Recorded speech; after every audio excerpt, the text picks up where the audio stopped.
Hello friends, welcome to my YouTube channel ICSC king. इस video में हम लोग कुछ इम्पोर्टेंट MCQ और लॉन्ग क्वेश्चन डिस्कस करेंगे फर्स्ट वर्ल्ड वार का। और इसका एक्सप्लेनेशन वीडियो मैंने पिछले वीडियो में डाल दिया था। You can check in my channel. So let us start with some important MCQ that are asked in ICSCs।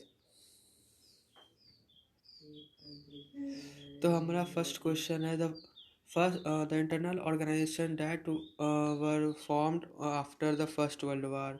First world war के पहले कौन सा ऑर्गेनाइजेशन फॉर्म हुआ था? तो पहला ऑप्शन है लीग ऑफ नेशन, दूसरा यूनेस्को, फिर WHO या डी यूनाइटेड नेशन। तो league of nation is the correct answer. First world वार होने के बाद फिर वैसा वार कभी ना हो पाए, उसके लिए हम लोग लीग ऑफ नेशन बनाए थे। और यूनाइट चलो ठीक है, यूनाइटेड नेशन में लोग इसीलिए बनाए थे। फिर two objection impose by the treaties of Versailles on the Germany military power.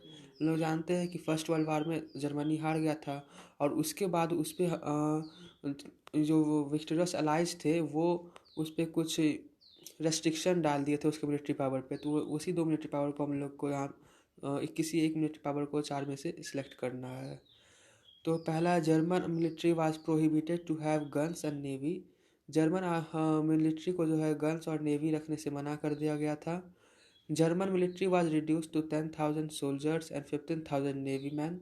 German military को 10,000 सोल्जर और 15,000 नेवी मैन तक ही लिमिटेड कर दिया था। या फिर ships were reduce to 24 ships and 5 submarines. और या फिर उसका जो क्या कहते हैं उसका जो ये सी पावर था उसको उसमें 24 शिप्स ही रखना था, 5 सबमराइन्स। इन सब में से मेरा सही आंसर है option number C. German military को 1 लाख सोल्जर तक ही रिड्यूस कर दिया था। यानी जर्मनी को बोल दिया गया था तुम्हारे पास 1 लाख सोल्जर्स ही रहेंगे और 15,000 नेवी मैन रहेंगे। तो देखो, गन्स और पहला ऑप्शन गलत, इसलिए गन्स गन्स नहीं रहेगा तो सोल्जर किस काम का? तो गन्स को कभी प्रोहिबिट नहीं किया है। और दूसरे ऑप्शन में 10,000 सोल्जर्स है, जबकि होने चाहिए थे 1 लाख सोल्जर्स। और शिप्स तो 24 शिप्स तक ही रिड्यूस किया गया था, लेकिन सबमराइन यहाँ लिखा है 5 सबमराइन्स ही होगा।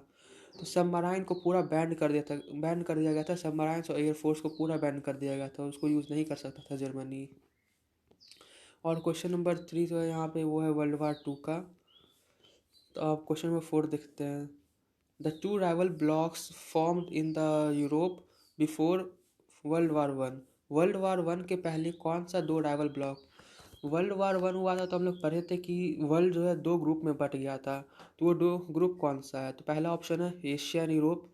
एशिया और यूरोप था क्या? वो नहीं। Russia and Britain. रशिया और ब्रिटेन वार में था, लेकिन वो दो वहीं दो टीम नहीं था, कोई और ही टीम था। ट्रिपल अलायंस एंड ट्रिपल इंटलेट, ये है सही आंसर। हम लोग का वर्ल्ड वार वन के पहले पूरा जो वर्ल्ड था दो ब्लॉक में बट गया था। एक था ट्रिपल अलायंस, दूसरा था ट्रिपल इंटलेट। ट्रिपल अलायंस में हम लोग का जर्मनी, ऑस्ट्रिया हंगरी और इटली था। और ट्रिपल इंटलेट में हम लोग का फ्रांस, ब्रिटेन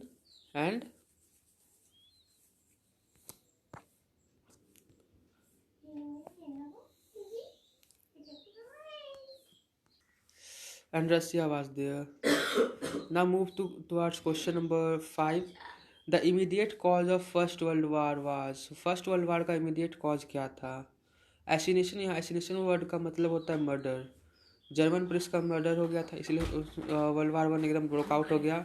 या फिर इंडियन प्रिंस का मर्डर हो गया था इस वजह से।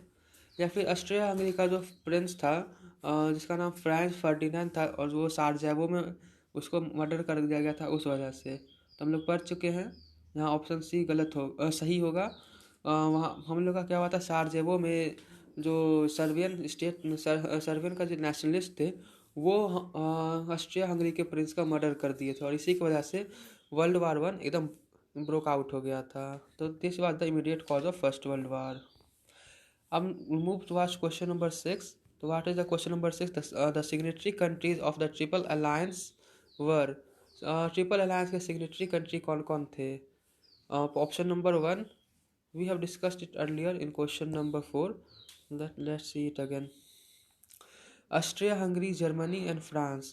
ऑस्ट्रिया हंगरी जर्मनी और फ्रांस थे, या फिर Britain Russia France, Britain Russia and France थे, या फिर जर्मनी ऑस्ट्रिया हंगरी या इटली थे। तो यह correct option is C, Germany Austria Hungary और इटली थे। और जो ऑप्शन नंबर बी है फ्रांस ब्रिटेन और रसिया, ये ट्रिपल इंटलेट के थे। These were the important MCQ that were asked in last 10 years. I have found them. This question only that we can put in MCQ. Actually, these questions were asked in, yes, 2 marks question that are put in section A in general exam. But this time we have MCQ, so I have converted those 2 marks question into MCQ. Now let us see long types question. Explain briefly the causes of World War One with reference to nationalism और imperialism. Nationalism और imperialism के कारण हम लोग का world war one कैसे cause हुआ, ये क्वेश्चन 2018 में पूछा गया था।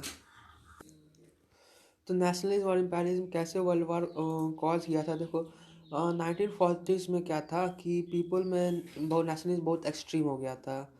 नेशनलिज्म इतना एक्सट्रीम हो गया था कि किसी एक कंट्री को अपने कंट्री के लिए बहुत ज़्यादा, हद से ज़्यादा प्यार था, बट दूसरे कंट्री के लिए उसके दिल में हेट्रेड था। ठीक, तो यही है, one country wants to capture another country and built it as a colony. तो कोई एक कंट्री के पास दूसरे कंट्री की जब हेट्रेड होगा तो वो क्या करना चाहता था कि दूसरे कंट्री को कैप्चर कर लेना चाहता था और उसको अपना कॉलोनीज बना लेना चाहता था, ताकि उसका जो खुद का कंट्री है वो ग्रो करे। पर ये सही नहीं था, क्योंकि दूसरे के लिए हेट्रेड रखना सही नहीं है। और इससे क्या हुआ कि this led to aggressive nationalism and imperialism. इससे एग्रेसिव नेशनलिज्म और इम्पेरियलिज्म कॉज हुआ। इम्पेरियलिज्म क्या था कि powerful country began to capture smaller country. Powerful country क्या किए, स्मॉलर कंट्री पे स्मॉल कंट्री को कैप्चर करने लगे। तो फिर जब पावरफुल कंट्री स्मॉल कंट्री को कैप्चर करने लगे तो और भी पावरफुल या फिर मिडिल साइज कंट्री थे, वो भी इस कंपटीशन कॉलोनीज बनाने के कंपटीशन में उतर गए, जिसके कारण दुनिया में वार ही वार होने लगा। तो ये एक बहुत बड़ा कॉज था वर्ल्ड वार वन का। And the second question, explain briefly the territorial rearrangement as a result of World War One. So this is not in part of syllabus now. This has been removed. So we should discuss the immediate cause of First World War. What was the immediate cause of First World War? अब immediate cause था हम लोग का क्या, Sarajevo crisis. वो क्या था, तो archduke Francis Ferdinand the heir of Austria Hungary was assassinated at Sarajevo on 28 June 1914। 1914 में क्या हुआ था कि जो ऑस्ट्रिया हंगरी का प्रिंस था आर्चड्यूक फ्रांसिस फर्डिनेंड, उसका मर्डर कर दिया गया था।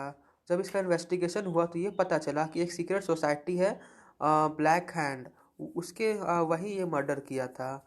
इसको हम लोग एक कह सकते हैं टेररिज्म है, आतंकवादी ग्रुप था।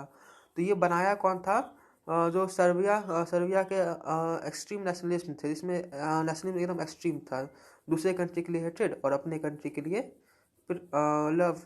तो वैसे ही कुछ ग्रुप थे सर्बियन नेशनलिस्ट के, जो ये ब्लैक हैंड ग्रुप बनाए थे। तो उन लोगों ने क्या, उनका एम क्या था कि जितने भी सर्बियंस हैं उनको एक सर्बियन स्टेट में यूनाइट कर दे। ठीक, तब जब ऑस्ट्रिया को ये पता चला तो ऑस्ट्रिया एक अल्टीमेटम भेजा सर्बिया को, जिसमें 11 डिमांड वो मांगा था। अल्टीमेटम कह सकते हैं एक डिमांड का लिस्ट है जो दूसरे कंट्री को दिया जाता है। तो out of these Serbia accepted most of demand accept those which could lead to the loss of their sovereignty.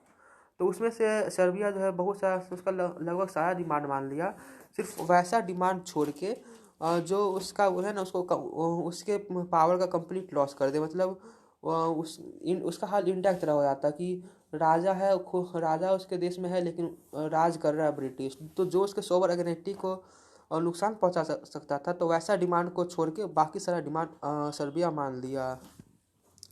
अब जो डिमांड नहीं माना था उसके कारण ऑस्ट्रिया क्या किया, सर्बिया पे वार डिक्लेयर कर दिया। तो उसके बाद जल्दी ही जर्मनी जो है, जर्मनी रसिया पे वार डिक्लेयर कर दिया, जो सर्बिया का मदद करना चाह रहा था। ठीक। और फिर जर्मनी तुरंत ही उसके बाद फ्रांस पे भी अटैक कर दिया, और फिर ब्रिटेन जो है जर्मनी पे अटैक कर दिया। तब ये था कि अब जैसे ही सारा जब वो क्राइसिस हुआ, और से ही क्या हुआ कि वर्ल्ड वार 1 में सारा कंट्री उतरने लगा। तो यही था ये immediate cause of world war 1।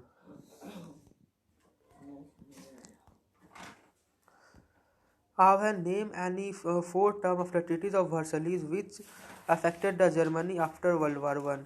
तो ट्रीटीज ऑफ वर्सलीज का ऐसा क्या 4 कंडीशन था, यानी 4 टर्म था जो जर्मनी को वर्ल्ड वार 1 के बाद अफेक्ट किया।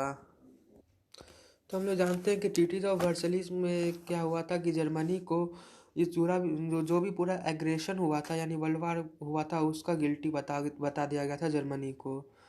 अब जर्मनी को इसका बोला बोला गया था क्या कि मेरे जितने भी विक्टोरियस अलाइज है, उनका जो भी नुकसान हुआ है उसका भरपाई तुम करेगा, यानी तुम जो है वार रिपायरेशन देगा। तो उसका जो जुर्माना लगा हुआ था, यानी वार रिपेरेशन, वो उसको $33 बिलियन बोला था पे करने, जो कि एक ह्यूज अमाउंट था। जब बिग कंट्रीज को इतना लॉस हुआ तो जर्मनी को कितना लॉस हुआ होगा। तो और उसके बाद भी उस पर $33 बिलियन जब इम्पोज किया, तो ये जर्मनी के लिए बहुत एकदम नामुमकिन था देना। तो ये जर्मनी को बहुत अफेक्ट किया, जर्मनी में एकदम उसका जो फाइनेंशियल इकोनॉमी जो था पूरा गिर गया था जर्मनी का। दूसरा क्या है ट्रीटीज ऑफ वर्सलिस का टर्म। फिर ट्रीटीज ऑफ वर्सलिस का टर्म क्या हुआ था कि जर्मनी का जितना भी कॉलोनीज था वो फ्रांस, बेल्जियम, पोलैंड सब में बट गया। तो ये जर्मनी को दूसरा लॉस था। फिर तीसरा लॉस क्या था कि उसका जो मिलिट्री पावर था उसको 1 लाख सोल्जर तक रिड्यूस कर दिया गया था। उसके पास 1 लाख सोल्जर रहना था, और 15,000 नेवी मैन। और उसका एयरफोर्स और सबमराइंस को पूरा का पूरा बैन कर दिया गया। This were the force treaties terms that of the treaties of Versailles that affected Germany after World War 1.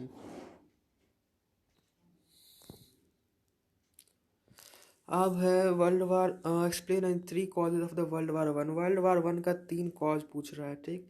तो वर्ल्ड वार 1 का हम लोग 2 कॉज तो पढ़ ही चुके हैं। पहला है नेशनलिज्म और इम्पेरियलिज्म, जो हम लोग क्वेश्चन नंबर 1 में डिस्कस किए थे। और फिर क्वेश्चन नंबर 3 का इमीडिएट कॉज, वो दूसरा कॉज हो गया। और एक और कॉज क्या था कि हम लोग का जो यूरोप था, यानी पूरा कंट्री जितना वर्ल्ड था वो 2 ग्रुप में बट चुका था। एक था ट्रिपल अलायंस एंड ट्रिपल इंटलेट। तो यही 3 कॉज था वर्ल्ड वार 1 का। These were all the important question that I have found in last 10 years. I have discussed it. If you like this video, please like and comment and share as far as you can. So that's all for today.